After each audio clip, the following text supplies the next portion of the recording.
Hi guys! Binilan ko sila ng ganito, yung magnetic stick. Ayan. Pwede na sa kanila yan. Ayun sila oh. Binubuo na nila. Oh, enjoy yung kids ko.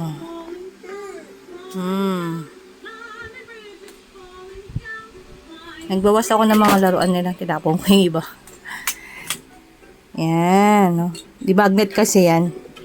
Tapos makakabuo ka ng mga ganito. Ganyan. Yan. Yan pa, hindi pa sila marunong. Pinakapakapa pa nila. Pero si Ada nakabuong lollipop. Wow! Okay. Ganda? Madali lang siyang buuin. Pagsasamahin mo lang siya. Ayan o. Nagkakaroon, ano na siya, yung dumidikit na siya, magnet na. Oh, magnet na yan. Meron siyang magnet, ayan o. Ito yung magnet nila ito. Oh, diba? Kasi itong ball, mabigat-bigat. Kasi dito tumidikit yung mga magnet.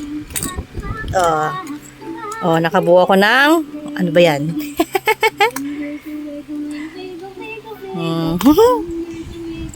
Sige na. Kung gusto nyo ito pong bilhin, click in my bio. Sa yellow basket lang. Oh, may sugat pa oh. Nahiwa na ang kutsilyo.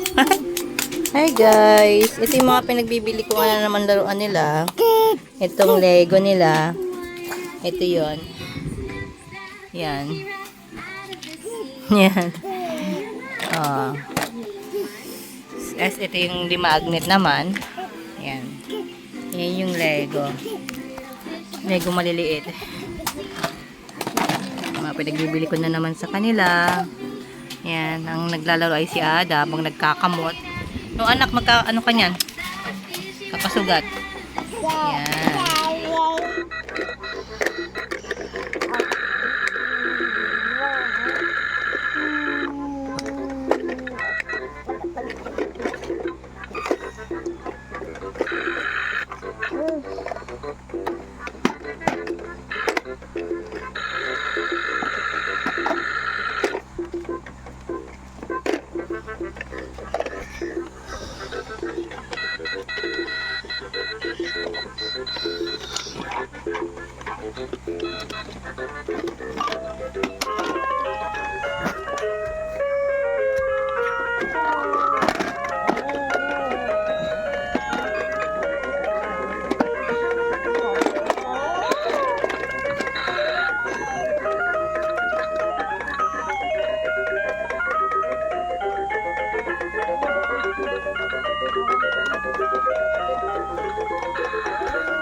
silang toys.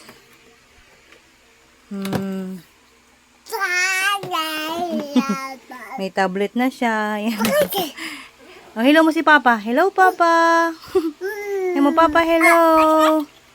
Hello mo si Papa dyan sa telephone mo. Ay, sa tablet mo. Laki ng tablet mo eh.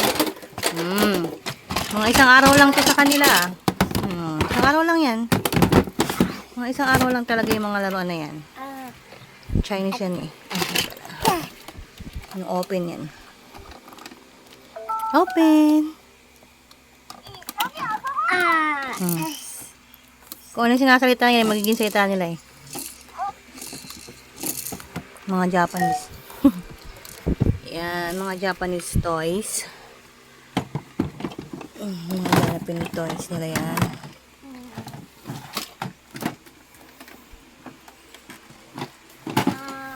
Isang araw lang yan sa kanila, sira na yan. Ito yung kanilang dog, dahil mahilig sila sa dog. Tinatawalan na ako, di ba? Pag hinihila mo sila, ay, siya, tumatahol yan. Yan. Balik na doon sa amo mo.